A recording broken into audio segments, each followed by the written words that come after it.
Some wounds don't bleed. They stay quiet, hidden behind family photos. They live in the corners of our hearts, tucked beneath polite smiles and holiday calls that never come. You see, family can be our greatest comfort, and sometimes our deepest ache. Today's letter comes from Olivia, a 45-year-old woman who's lived through both. She lost her parents, and soon after, she lost something even more precious: her sister's trust. This isn't a story about property or money or even fairness. It's a story about betrayal that robs peace, about the kind of loss you can't explain to anyone, because it's written in silence. When Olivia's parents passed, she believed love would hold their family together. Instead, it was the beginning of an unraveling, a quiet theft that took more than a house. It took the home inside her heart. Before I read her words, I want you to sit with this one thought. Sometimes what breaks us isn't what was taken. It's what was never returned: honesty, love, and the chance to say, "I forgive you."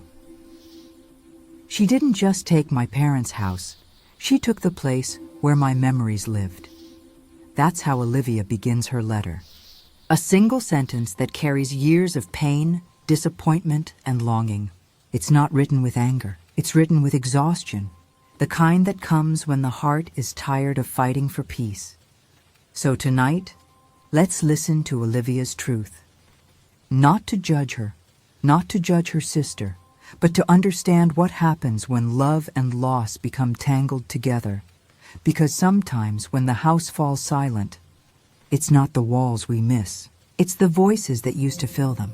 This is Olivia's letter. A letter not of anger, but of remembering, and remembering is sometimes the hardest thing of all.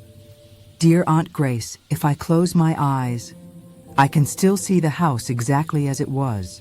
A small white cottage at the end of Willow Lane, wrapped in ivy and sunlight. It smelled like vanilla and laundry detergent and Sunday afternoons. My parents built it with their own hands when they were newly married. Dad used to joke that every nail had a story and every scratch on the floor was a memory. That house wasn't fancy, but it was alive, alive with laughter, with love, with all the ordinary things that make a life worth living. There were 4 of us back then: Mom, Dad, me, and my little sister, Clara. We were 5 years apart, but somehow inseparable. I was the quiet one, steady, responsible, the one who made lists and followed rules. Clara was the spark, loud, funny, wild in the best way. Where I saw problems, she saw adventures. Mom used to say we balanced each other. She's the fire, you're the ground, she'd laugh while stirring cookie dough, her apron dusted with flour. We'd bake every Sunday: chocolate chip cookies for Dad, sugar cookies for Clara, oatmeal for me.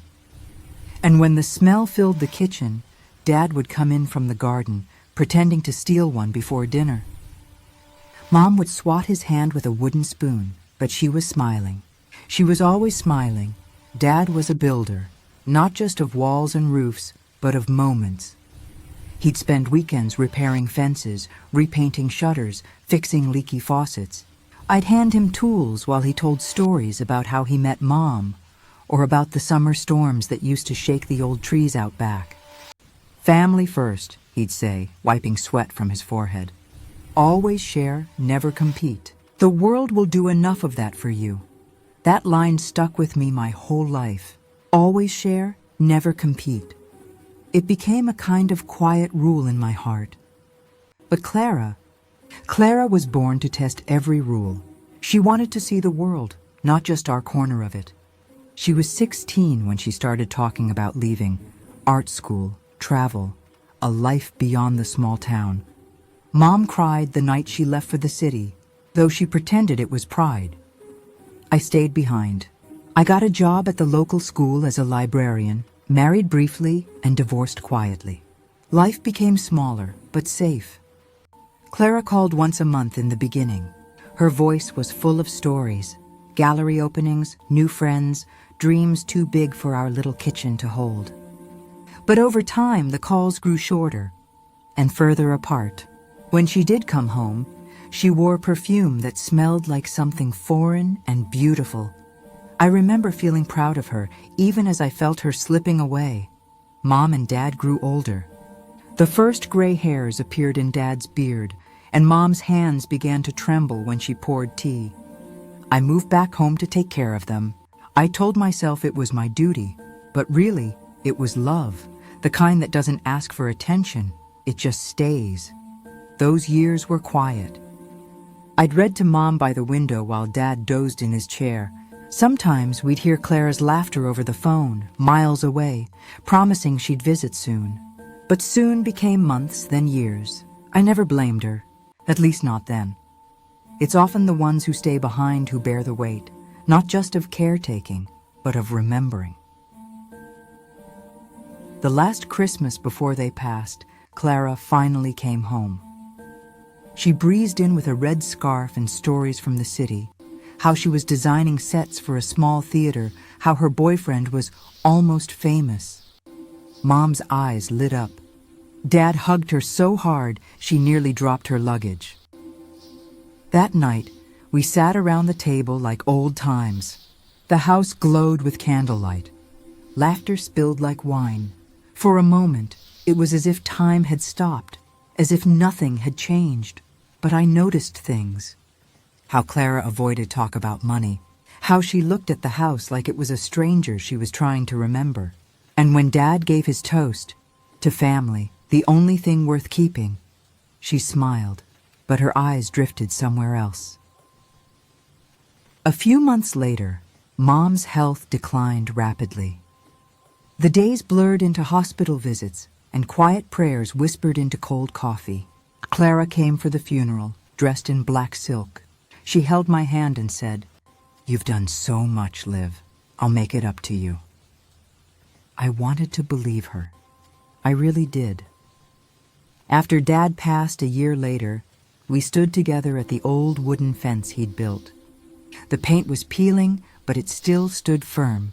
We promised to keep the house in the family, to fill it with new memories, not sell the old ones. We hugged that day, tears mingling with rain. I thought grief would bring us closer. I thought loss would teach us love again. But grief has a way of revealing who we really are. And sometimes it shows you that love and loyalty don't always live in the same heart. Olivia didn't know it then, but her story was already changing. Sometimes the storm begins long before we hear the thunder. When they left this world, I thought all I had left was my sister. I didn't know I was already losing her too. After loss, silence becomes its own language. Some fill it with noise, others with work. For Olivia, it was memory, and the house that held it all. Dear Aunt Grace, the morning after the funeral, I woke to the smell of rain. It was still dark outside, the kind of gray that feels like the world is holding its breath. I went to the kitchen, the same kitchen where Mom used to hum over the kettle, and found Clara already there, sitting at the table with a cup of coffee and an empty stare. Neither of us said much. The house creaked around us, hollow and strange, without our parents' laughter filling it. The air felt heavy with something unfinished. After a long silence, Clara sighed and said, "So, what are we going to do with this place?" The question landed like a stone in my chest. "This place?" I repeated. "It's still home, Clara." She looked up at me with tired eyes, mascara smudged from tears that had long since dried. "Liv, they're gone. It's just walls now." I wanted to argue, to tell her she was wrong, that every inch of this house still breathed our childhood. The worn banister where Dad used to rest his hand, the sunlit patch by the window where Mom kept her violets, the faded notch on the wall where we marked our heights every birthday. But I could see in her face that she didn't feel it anymore. Maybe she couldn't. We met with the lawyer that afternoon, two sisters sitting side by side, pretending we still knew how to be family. He spoke gently, sliding papers across the table, the will, the division of assets, the inevitable signatures. The house, of course, was left to both of us, equal ownership. When we stepped outside, Clara lit a cigarette, something she used to scold me for doing in college. She took a long drag and said, "I think we should sell it, Liv. Split the money. Start fresh." I froze.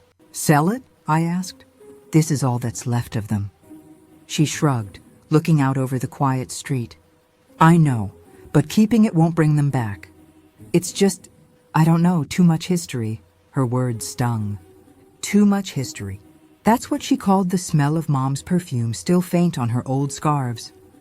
The sound of Dad's hammer still echoing in the shed. History.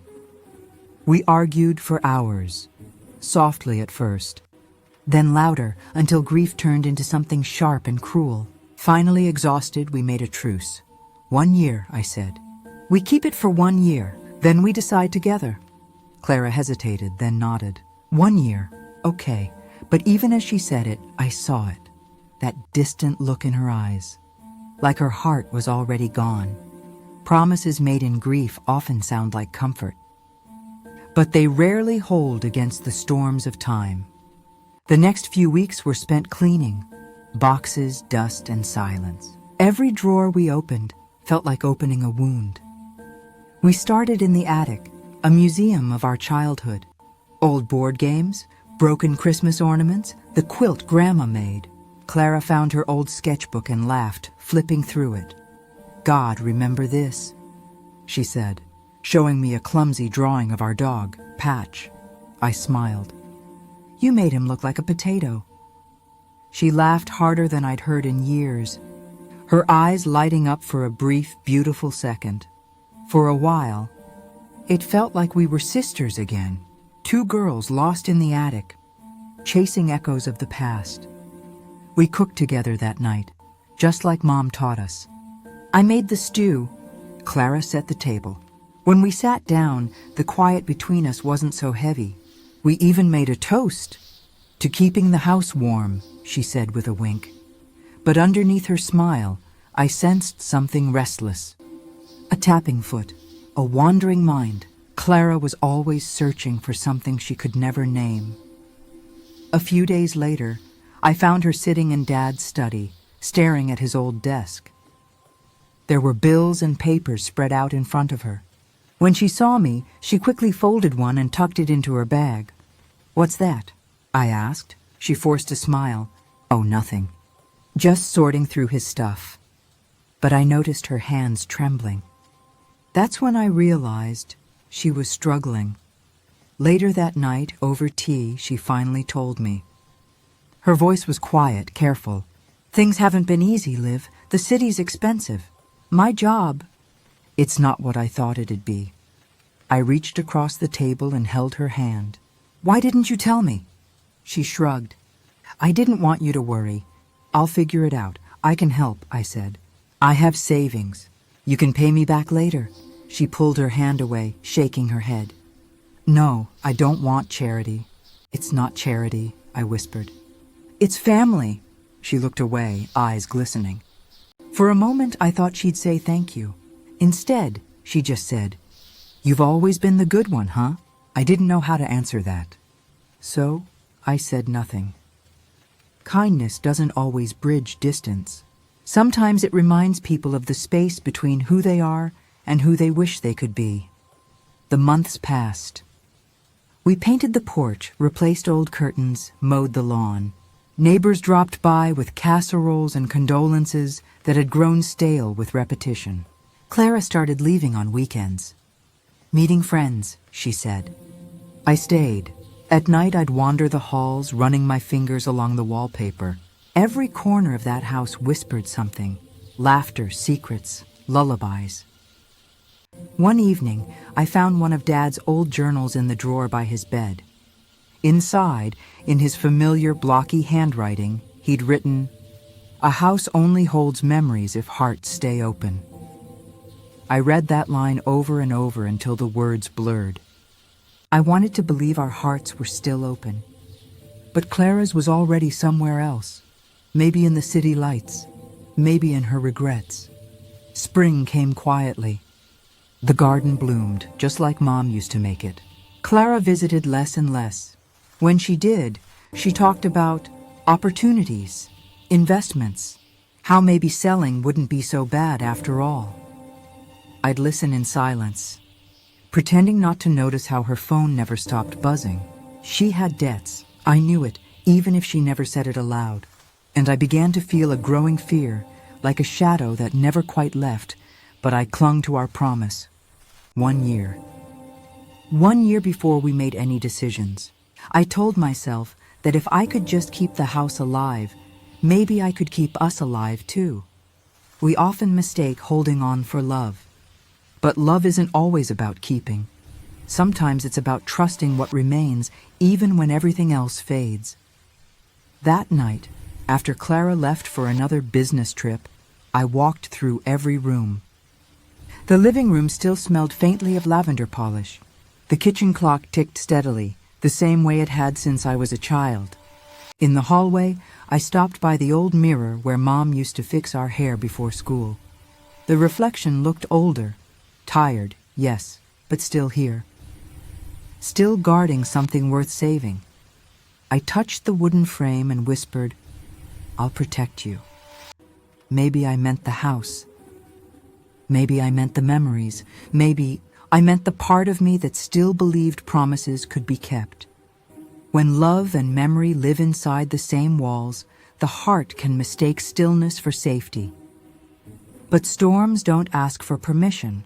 They come when you least expect them. And for Olivia, the storm was closer than she knew. Some betrayals don't come from strangers. They come from the hands that once braided your hair, from the voices that once promised to stand beside you. Olivia's story was about to cross that line, the moment where family becomes memory and love becomes loss. Dear Aunt Grace, it started quietly, the way most heartbreaks do. After Dad's funeral, Clara stayed with me for a few days. We cleaned the house together, folding old linens, boxing up photo albums, arguing gently about what to keep. She laughed at the faded curtains, rolled her eyes at Dad's collection of broken radios. And every night, when the light dimmed, we sat in the living room drinking tea, talking about childhood like it was a place we could still visit. She called it our healing year. 1 year to hold the house, live with the silence, and then decide its fate together. I believed her. For the first few weeks, everything felt hopeful. She'd text me photos of the old garden, talk about repainting, even send voice notes with ideas. Maybe we could turn the attic into a studio, Liv, a place for you to write. But then the messages slowed, then stopped. At first I thought she was busy. Her life in the city was chaotic. Deadlines, rehearsals, the whirl of people who never stopped moving. But when my calls went unanswered for days, then weeks, something in me began to twist. One Thursday morning, I decided to drive to the house. I packed muffins, fresh flowers, and a quiet hope that maybe she'd just forgotten to call. The drive was long, but familiar, trees leaning over the narrow road like old friends. When I turned onto Willow Lane, my heart skipped. There, in front of the house, was a sign, a white wooden board, planted in the damp earth. Bold red letters across the front, sold. I froze. At first, my mind refused to understand what I was seeing. I thought maybe it was a mistake. The wrong house, the wrong sign. But the curtains were gone. The porch light, Dad's old lantern, had been replaced. And there was a car in the driveway I didn't recognize. The door, once painted blue by Mom's careful hand, now stood shut. I knocked. No answer. I knocked again, harder this time. A woman opened it, polite, smiling, a stranger. "Yes?" she asked, holding a mug of coffee. This is my parents' house," I stammered. "There must be some mistake." She looked at me gently, with the pity you give someone who doesn't know what's already gone. "Oh," she said, "you must be Olivia." Clara mentioned you. Her words hit like ice. Mentioned me. Past tense. Detached. She said she'd sold the place to us last month, the woman continued, shifting uncomfortably. She said you'd agreed. The ground seemed to tilt beneath me. Agreed? I hadn't even known it was for sale. I thanked her quietly and stepped back, my hands shaking as I walked to my car. The house looked smaller now, empty, like the heart of something that had once been alive but had stopped beating. That night, I drove straight to the city. I didn't call first. I didn't trust myself to speak without crying. I found her easily, sitting in a cafe she'd once shown me years ago, a place with soft music and brick walls. She looked radiant, glowing in a way that hurt to look at. Her hair was swept up, her nails painted a deep red, her laughter rising and falling like a melody. She was talking to a friend, but when she saw me, her face stiffened.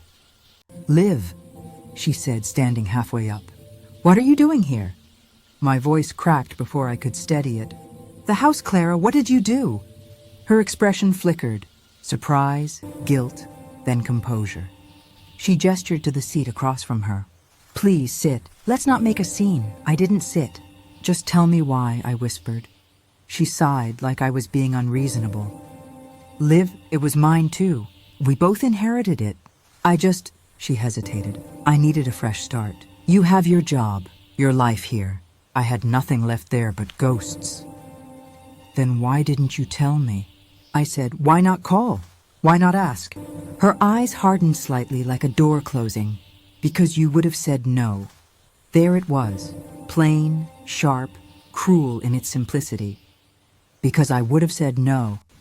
She looked out the window, voice suddenly calm, businesslike. "The house was falling apart, Liv. You were living in the past. I had debts, things I couldn't tell you about. It was just easier this way. Easier." That word echoed through me like a slap. Easier. To erase me. To erase them. My hands were trembling so badly that I had to grip the table. "Do you even know what that house meant?" I asked. "Do you remember the garden Dad planted? The wall Mom painted by hand? The sound of them laughing in the kitchen?"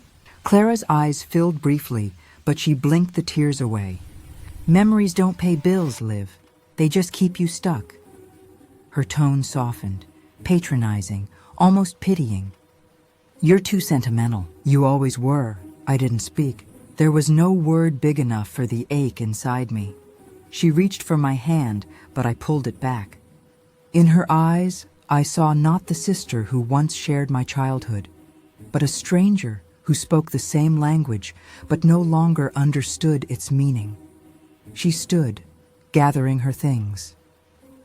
"I'm sorry if it hurts," she said, slipping on her coat. "But it's done. You'll see, it's for the best." Then she walked out, heels clicking against the floor, leaving the scent of her perfume behind. I sat there long after she'd gone, staring at the chair where she'd been, waiting for the sound of her voice to return. It never did. Later that night, I drove back to my apartment, numb. I sat on the edge of my bed and opened my palm. Inside was the old brass key to the house, smooth from years of turning, warm from my touch. I turned it over again and again, knowing it no longer opened anything. Not a door, not a room, not a memory, just a past that no longer belonged to me. The betrayal wasn't in the sale. It was in the silence, in how easily she'd removed me from the story of our family. It felt like watching someone tear pages from a book you'd written together. And you're left holding the cover, pretending it's still whole. Some wounds don't bleed. They echo. They echo in every empty room, every unanswered call, every "I'm sorry" that comes too late. When I left that cafe, I walked past the old bridge near our childhood park. The rain had stopped. The sky was breaking open, soft gold through gray clouds. I took the key from my pocket and held it tight. One last time. And I whispered into the wind, "You can have the house, Clara." But you can't have my memories. Bitterness doesn't arrive all at once. It seeps in. One unanswered call, one night spent awake, one memory you replay until even the good parts start to hurt. For Olivia, years began to pass, each one a little quieter than the last. Dear Aunt Grace, after Clara sold the house, I moved into a small apartment above a bakery. It smelled of coffee and rising dough in the mornings, and of loneliness at night. The first few weeks I told myself I was fine, that I didn't need a house to hold my memories. That forgiveness was just a matter of time. But time doesn't heal what we refuse to feel. It only hides it under new routines. I'd wake before dawn, make tea I rarely drank, and stare at the one photo I kept of our old home, the front porch in late spring, Mom's roses climbing the railings. It sat on my desk like an altar. Some mornings it gave me peace. Other mornings it felt like a knife. I stopped attending family gatherings. Everyone meant well, but they all asked the same questions. Have you spoken to Clara? Do you ever go back? Why don't you just move on? As if moving on were as simple as packing a suitcase. At night, the walls of my apartment seemed to close in. I'd hear echoes of laughter. Mom calling us for dinner, Dad humming while he fixed something. And sometimes, Clara's voice, young, bright, saying, "Race you to the garden." I'd wake up from those dreams with tears on my face and the taste of bitterness on my tongue. I tried to heal the way people said I should. Therapy, journaling, church. The therapist said I was dealing with unresolved grief, layered with betrayal. I nodded like I understood. But part of me didn't want to resolve it. Because if I stopped hurting, didn't that mean I'd accepted what she did? The pastor told me forgiveness was freedom. That bitterness chained the soul. But I wanted to shout, "She took everything!" Instead, I smiled politely and said I'd pray on it. My journal filled with pages of words I couldn't say out loud. Some days they were angry, other days empty. I'd start a sentence, then stop halfway through, as if even paper couldn't bear the weight. Years passed like that, slow, gray, heavy. The world moved on, but I didn't. Then, one evening, I received a call from my cousin, Mara. We hadn't spoken in years. Her voice was cautious. "Liv, I don't want to upset you, but I thought you should know. Clara's not doing so well." The words hit like rain on glass, faint but unshakable. "She got divorced last year," Mara continued. "The theater closed. She's struggling, financially, emotionally, living alone now." I sat there in silence, unsure what I felt. Pity, anger, relief for a moment, and I'm not proud of it. I felt vindicated. A small, dark part of me whispered, "Now she knows what loss feels like," but just as quickly, guilt followed. Because no matter how deep the hurt ran, she was still my sister, the same girl who once slept beside me during thunderstorms, clutching my hand. The same girl who cried when our cat died. I realized then that I wasn't just angry at her. I was angry at myself for still loving her after everything. That night, I took out the photo again. This time, I looked beyond the walls, beyond the house. I tried to remember what that place really meant. Dad used to say, "A house only holds memories if hearts stay open." For years, mine had been locked tight. The next morning, I drove back to Willow Lane. I hadn't been there since the day I saw the sold sign. My hands trembled the whole way. When I turned onto that road, everything looked smaller. The trees older, the paint on the fences fading. And then I saw it, the house. Our house, except now it wasn't ours. The porch had been repainted yellow. New curtains fluttered in the windows. And in the front yard, 2 children were playing. A boy and a girl, chasing bubbles that shimmered in the sunlight. Their laughter filled the air, bright and careless. It was the kind of sound I hadn't heard in years. The mother stood by the door, calling them in for lunch. For a moment, I thought she looked a little like Mom. the way she brushed the hair from her face, the way she smiled. I parked down the street and just watched. The roses Dad planted were still there, blooming along the fence. Someone had cared enough to keep them alive. And then, something inside me softened. The bitterness, the anger, the endless ache. It didn't vanish, but it loosened its grip, because in that moment I realized the house wasn't mine to keep. It had done its job. It had held one family's laughter long enough to hold another's. I whispered through the open window, "Be happy here. Fill it with noise." And for the first time in years, I smiled. That night, I went home and sat at my desk. The photo still stood there, but it no longer hurt to look at. Instead of seeing what I'd lost, I saw what I'd learned. I pulled out a blank sheet of paper and wrote the words, "Dear Aunt Grace, I've carried this story for too long, because I wasn't writing to ask for advice. I was writing to let go, to forgive my sister, to forgive myself, to remember without bleeding. Some letters aren't written to be answered. They're written to release what's been buried." Olivia's words remind us that sometimes peace doesn't come when we rebuild what was lost. It comes when we stop trying to. The years of bitterness had carved her hollow, but in that emptiness, light began to return. And with it, a letter, the kind that doesn't just tell a story, but closes a wound. There comes a moment in every story when pain stops asking to be understood and starts asking to be released. Olivia's moment came one quiet Sunday morning when she sat by her window with a cup of tea and decided to write, not out of anger, not out of need, but out of peace. Dear Aunt Grace, I don't know where to begin except to say thank you.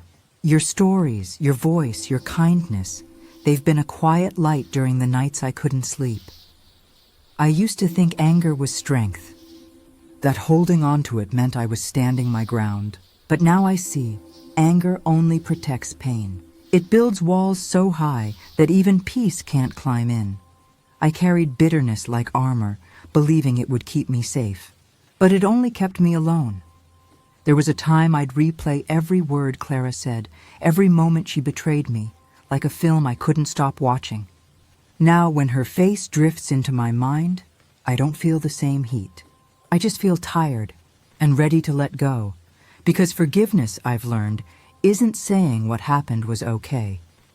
It's saying it no longer controls me. Last week, Mara called again. She told me Clara has been struggling. Her husband left, the business failed, and she's been living in a small rented room near the river. For a long while, I didn't know how to feel. Part of me wanted to stay silent, to let her sit with her choices the way I had to. But another part, the one that still remembered her as a little girl chasing bubbles in the garden, whispered, "Be kind." Even if she wasn't. So I wrote her a short note. No long explanations, no apologies asked or offered, just truth. Despite everything, I hope you find peace. It wasn't forgiveness in words. It was forgiveness in spirit. I didn't expect a reply, but a week later, I found an envelope in my mailbox. Her handwriting, shaky, hesitant, inside a single line. "I'm sorry," that was all. And somehow it was enough. I cried that night, not from sadness, but from release. It felt like every heavy thing I'd carried, the guilt, the resentment, the grief, had finally been set down. The next morning, I drove back to the old neighborhood again. The yellow house looked warm in the morning sun. The family was outside, the little girl drawing with chalk on the sidewalk, her brother chasing the dog. I parked, stepped out, and walked slowly to the fence. The mother looked up, smiling politely. "Hi," I said softly. "I used to live here." A long time ago, her smile grew warmer. "Oh, you're Olivia, aren't you? The man who sold us the house. He mentioned your family. Said your parents built this place with their own hands." For a second, I couldn't speak. Hearing that, your parents built this place. It was like hearing their names in sunlight. I brought something for you, I finally said. From my bag, I took a small photo. My parents standing on that same porch, young and radiant. Mom holding a pot of roses. Dad's arm around her shoulder. I handed it to her. This belongs here, I whispered. This house kept their love alive. Maybe it can keep yours too. She looked at the photo, eyes glistening. Are you sure? I nodded. Completely. The little girl ran up beside her mother, curious. Who's that? She asked. The woman knelt and smiled. The people who built our home, sweetheart. And for the first time in years, I didn't feel the ache of loss. I felt something else, continuity, as if love doesn't die, it just changes houses. When I returned home that evening, I placed a new photo on my desk, a picture I took that morning of the house glowing under the sun. Next to it, I placed a small note. Letting go is not forgetting. It's remembering without pain. That night I slept deeply. No ghosts, no echoes, no bitterness. Just the soft hum of peace. I don't know if Clara and I will ever see each other again. Maybe one day. Maybe not. But I've forgiven her in my heart. And I think somewhere she's forgiven herself too. So, Aunt Grace, I'm writing to say thank you. Not because you fixed me, but because you listened. Because your stories reminded me that every wound carries wisdom, and every ending can still be beautiful. With love, Olivia. Some letters ask for answers. Others, like Olivia's, are the answer. She didn't need advice. She needed a mirror to see how far she'd come. Forgiveness didn't make her weaker. It set her free. We talk about closure as if it's a door someone else must close for us. But sometimes, closure is simply choosing to stop knocking. Olivia's story reminds us that forgiveness doesn't rewrite the past. It redeems the future. And maybe peace isn't about winning or losing. Maybe it's about learning to love without needing to be right. To anyone listening tonight, if you're still holding on to a wound, if someone you love has hurt you in ways words can't explain, remember, letting go isn't giving in. It's letting light in. Because when you forgive, you don't erase what happened. You reclaim who you are. Thank you, Olivia, for your courage. May your peace find everyone who still believes in healing. Olivia's story reminds us that some inheritances aren't written in wills. They're written in wounds. When the people we love leave this world, they don't just pass down homes, photos, or possessions. They leave behind the pieces of who they were and who we were with them. Sometimes what we inherit isn't money or property, it's memories. And sometimes it's pain. Greed can make us forget the language of love. Loss can make us confuse ownership with closeness. But the truth is, what we try hardest to hold on to out of pain often ends up holding on to us. We think we're protecting the memory of someone we lost, but really, we're protecting our wounds, keeping them open, keeping them alive. Olivia's letter reminds us that healing doesn't mean forgetting. It means remembering differently. When she stood before that house, she realized it wasn't the bricks or the walls she missed. It was the laughter that once filled them, and laughter, love, forgiveness, they don't live in buildings. They live in people. They live in what we choose to carry forward, and what we choose to finally let go. If you've been carrying a wound like Olivia's, maybe from a family member, a friend, a sister, or even yourself, I want you to take this moment and breathe. Ask yourself, what am I holding on to that no longer holds love? Because peace doesn't come from winning arguments or reclaiming what was taken. It comes from reclaiming your heart. Sometimes, the most beautiful act of strength is not in keeping, but in releasing. Not in proving someone wrong, but in choosing to be free. You see, forgiveness isn't a gift you give the person who hurt you. It's a gift you give yourself. It's the moment you stop replaying the story and start rewriting your life. So tonight, if there's someone you've fallen silent with, someone whose name still tugs at your heart, maybe it's time to reach out. Not to reopen the past, but to reopen peace, a message, a letter, even a prayer whispered into the night. Sometimes that's all it takes to soften years of distance. Because sometimes peace isn't found in what we keep. It's found in what we're finally willing to release. Thank you, Olivia, for your courage, your honesty, and your heart. Your story reminds us that even the deepest betrayal can lead us back to light if we choose grace over grief. And to everyone listening, if you have a story of your own, a truth you've carried quietly, you're not alone. Write to me at letters.storiesofauntgrace. Come or share your story in the comments below, because maybe your letter will help someone else heal. This is Aunt Grace, and you've been listening to Letters to Grace, where every story reminds us forgiveness is the home we build when all others are gone.